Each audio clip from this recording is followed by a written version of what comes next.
In 2022, a small city in Wisconsin became the center of one of the most disturbing and tragic criminal cases in recent memory. It wasn't just the brutality of the crime that shocked the public. It was the deep sense of betrayal, confusion, and outrage that followed. This is the story of Taylor Schabusiness, a woman whose name quickly became associated with one of America's most harrowing modern murder cases. Before we dive in, make sure to like, subscribe, and hit the notification bell. Who is Taylor Schabusiness?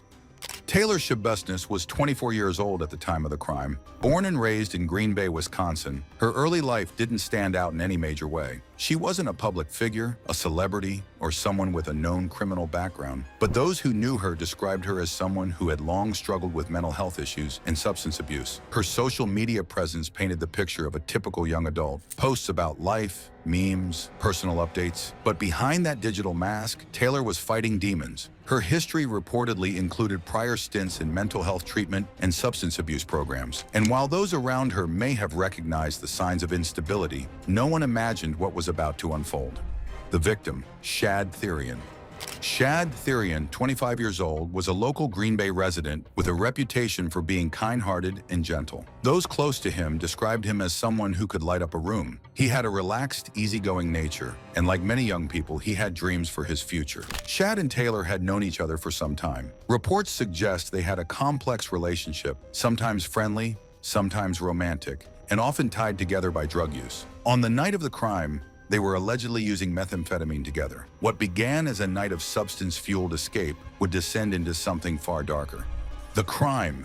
On February 23, 2022, police were called to a Green Bay residence where they made a discovery that would haunt the community forever. Shad Thyrion's mother, returning home, found a human head in a bucket in the basement. It was her son's. The horror didn't end there. As police investigated the house, they uncovered more remains, body parts scattered, stored and hidden in multiple locations throughout the house and in a nearby van. The scene was gruesome beyond imagination. Shortly after the discovery, police apprehended Taylor Schabusiness. She was found with dried blood on her clothing. When asked what had happened, she reportedly replied, "That's a good question," displaying a disturbing detachment from the gravity of the situation. Court documents would later reveal that Schabusiness admitted to strangling Shad during an encounter. She claimed she blacked out and didn't remember parts of the crime, blaming drugs for clouding her memory. However, the dismemberment that followed was methodical and chilling. Authorities found tools, knives, and bloodstained evidence, signs of a calculated, prolonged act of violence. Arrest and charges. Taylor Schabusiness was arrested and charged with first-degree intentional homicide, mutilating a corpse, and third-degree sexual assault. Her behavior during interrogation raised immediate concerns about her mental health. She reportedly laughed at times, contradicted herself, and offered bizarre explanations for her actions. Despite this, the severity of the charges left no room for leniency. The prosecution moved forward swiftly.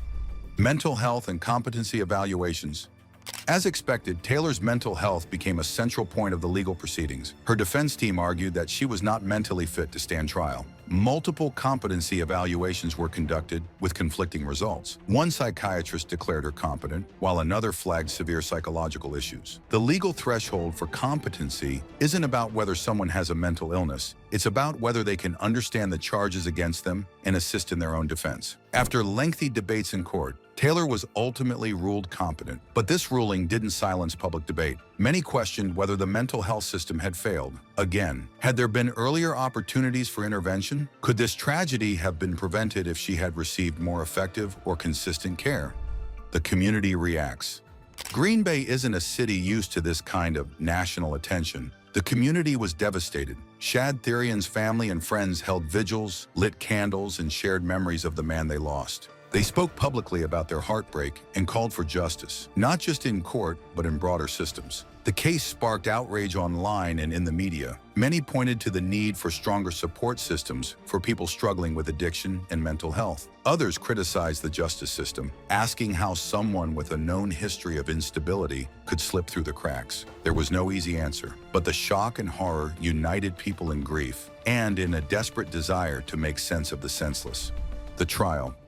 Taylor Schabusiness's trial began in mid-2023 and quickly drew national coverage. The courtroom was packed. Media crews, local residents, and supporters of both the victim and the accused watched intently. The prosecution laid out a detailed, methodical case. They showed forensic evidence linking her to the murder, presented witness testimony, and included excerpts from her disturbing police interviews. Her behavior was erratic, her stories inconsistent, yet the evidence painted a clear picture. This was not an accident. This was intentional, violent, and horrific. The defense team didn't deny the facts of the crime. Instead, they tried to argue diminished capacity due to drugs and mental illness. They claimed she was incapable of fully understanding her actions, that she was in a delusional, drug-induced state when everything occurred. But jurors weren't convinced. The level of dismemberment, the methodical concealment of the body, and the casual attitude she displayed after the arrest told a different story. Verdict and sentencing. On July 26, 2023, the jury delivered its verdict, guilty on all counts. At her sentencing, Shad's family delivered impact statements. They described the hole left in their lives, the trauma of the discovery, and the unimaginable pain of losing someone in such a brutal way. Their words were raw and powerful, a family trying to make peace with an act that defied comprehension. The judge didn't hold back. He described the crime as one of the most gruesome acts he had ever encountered. She was sentenced to life in prison without the possibility of parole. She will never be released. Psychological perspectives. Experts who followed the case have continued to weigh in. Was this an extreme case of psychosis, drug-induced rage, sadistic behavior? Some believe Schabusiness displayed traits of antisocial personality disorder, lack of empathy, impulsivity, and cruelty. Others argue the mix of methamphetamine and underlying mental illness created a dangerous, explosive state of mind. Regardless of the diagnosis, one thing is clear: this was preventable. Psychologists and criminologists say that extreme cases like this don't happen out of nowhere. There are always signs. There are always moments when intervention is possible, if only the systems are equipped to respond. Broader implications. Beyond the courtroom drama and media headlines, the Schabusiness case has broader implications. It's a grim reminder of the intersection between mental health, drug addiction, and systemic failure. It's also a call to action. Across the United States, there are countless individuals who need help but don't get it. Families struggle to find affordable, consistent care for loved ones showing signs of mental illness. Addiction treatment programs are underfunded. Early warning signs are often dismissed until it's too late. This case forced a conversation, not just in Green Bay, but nationwide, about what justice really looks like, about what prevention requires, and about the human cost when we ignore people in crisis.